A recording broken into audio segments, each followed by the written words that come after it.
آخر حضرت عائشہ رضی اللہ تعالی عنہا ساری زندگی حضرت علی سے ناراض کیوں رہی؟ حضرت علی نے حضرت عائشہ کے بارے میں ایک ایسی بات کہہ دی کہ جس کو لے کر حضرت عائشہ ان سے اتنی ناراض ہو گئیں کہ پھر ساری زندگی کبھی نہ بات کی، اور یہ ناراضگی اتنی بڑھی کہ آگے جا کر ان دونوں کے بیچ ایک جنگ ہوئی کہ جس میں ہزاروں صحابی۔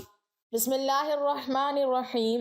ناظرین، حضور صلی اللہ علیہ وسلم کی سب سے چہیتی بیوی حضرت عائشہ رضی اللہ تعالی عنہا حضرت علی کی ایک بات کی وجہ سے ان سے اتنا زیادہ غصہ ہو گئیں کہ پھر ساری زندگی کبھی بھی حضرت علی سے بات نہ کی۔ وہ حضرت علی سے اتنا زیادہ غصہ رہتی کہ ان کا نام تک لینا بھی گوارا نہ کرتی۔ آخر یہی ناراضگی اتنی آگے پہنچی کہ حضرت عائشہ رضی اللہ تعالی عنہا اور حضرت علی کے بیچ ایک ایسی جنگ ہوئی کہ جسے جنگ جمل کہا جاتا ہے، اور اس میں ہزاروں صحابہ کرام کا پاکیزہ خون بہایا گیا، ہزاروں عورتیں بیوہ ہو گئیں اور ہزاروں بچے یتیم ہو گئے۔ حضرت عائشہ رضی اللہ تعالی عنہا کی زندگی میں ایک بڑا عجیب واقعہ پیش آیا، وہ یہ کہ جب اللہ کے رسول صلی اللہ علیہ وسلم غزوہ بنی مستلق میں تشریف لے گئی تو وہاں سے واپسی پر قافلے کو الگ الگ حصوں میں بانٹ دیا۔ اب جس قافلے کے لوگ جیسے جیسے تیار ہوتے رہتے تو چلتے رہتے تھے، سینکڑوں بلکہ ہزاروں اونٹ ہوا کرتے تھے، چلتے ہوئے بھی گھنٹوں لگا کرتے تھے۔ حضرت عائشہ رضی اللہ تعالی عنہا نے سوچا کہ قافلے کو تو جانا ہی ہے، اس لیے پتہ نہیں ابھی کتنا وقت لگے گا، کیوں نہ میں قضائے حاجت وغیرہ سے فارغ ہو جاؤں۔ اس وقت حاجت کے لیے کھیتوں میں جایا کرتے تھے،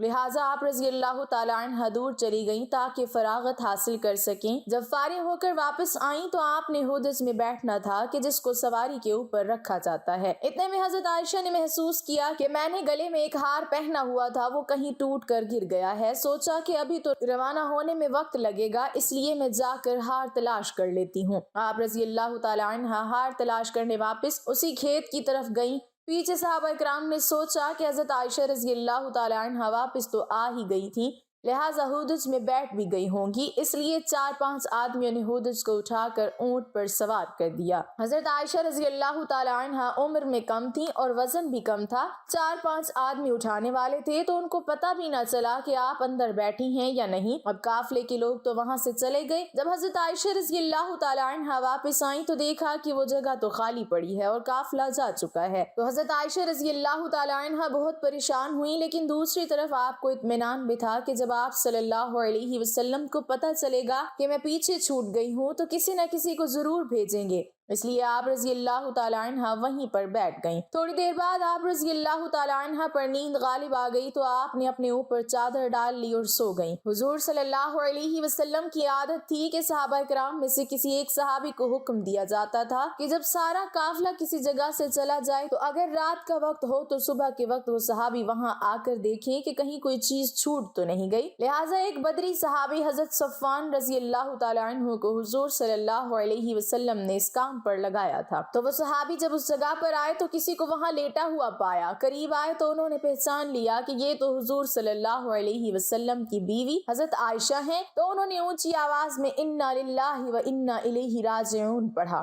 صحابی کی آواز سن کر حضرت عائشہ رضی اللہ تعالی عنہا کی آنکھ کھلی تو آپ نے چادر سے اپنے آپ کو پوری طرح ڈھانپ لیا۔ ان صحابی نے آپ کے لیے اپنے اونٹ کو بٹھایا تو آپ رضی اللہ تعالی عنہا اونٹ پر سوار ہو گئیں۔ ان صحابی نے اونٹ کی رسی پکڑی اور چل پڑے، یہاں تک کہ جب وہ اس قافلے کے پاس پہنچے تو قافلے میں جو منافق موجود تھے تو انہوں نے جب ایسا دیکھا تو کہنے لگے کہ اس میں تو کچھ نہ کچھ بات ہوئی ہوگی۔ منافق لوگ تو پہلے ہی ایسے موقع کی تلاش میں رہتے تھے کہ جس سے مسلمانوں کو اور حضور صلی اللہ علیہ وسلم کو تکلیف پہنچا سکے، لہٰذا انہیں بات کرنے کا موقع مل گیا، اور یہ منافق کہنے لگے کہ نعوذ باللہ، حضرت عائشہ نے ان صحابی کے ساتھ وقت گزارا ہے، اسی وجہ سے وہ قافلے سے پیچھے رہ گئی تھی۔ لہٰذا جب مدینہ پہنچے تو حضور صلی اللہ علیہ وسلم کو اس بات کا پتہ چلا کہ منافق لوگ میری عائشہ پر ایسا گندا الزام لگا رہے ہیں، تو آپ صلی اللہ علیہ وسلم کو بڑا صدمہ ہوا، لیکن دھیرے دھیرے لوگوں میں یہ بات پھیلنا شروع ہو گئی۔ حضرت عائشہ رضی اللہ تعالی عنہا فرماتی ہیں کہ میں قافلے سے واپس آ کر 1 مہینے تک بیمار رہی اور کمزور بھی ہو گئی۔ ایک دن میں ایک صحابی حضرت ام مستہ رضی اللہ تعالی عنہا کے ساتھ قضائے حاجت کے لیے رات کو باہر کھیتوں کی طرف نکلی۔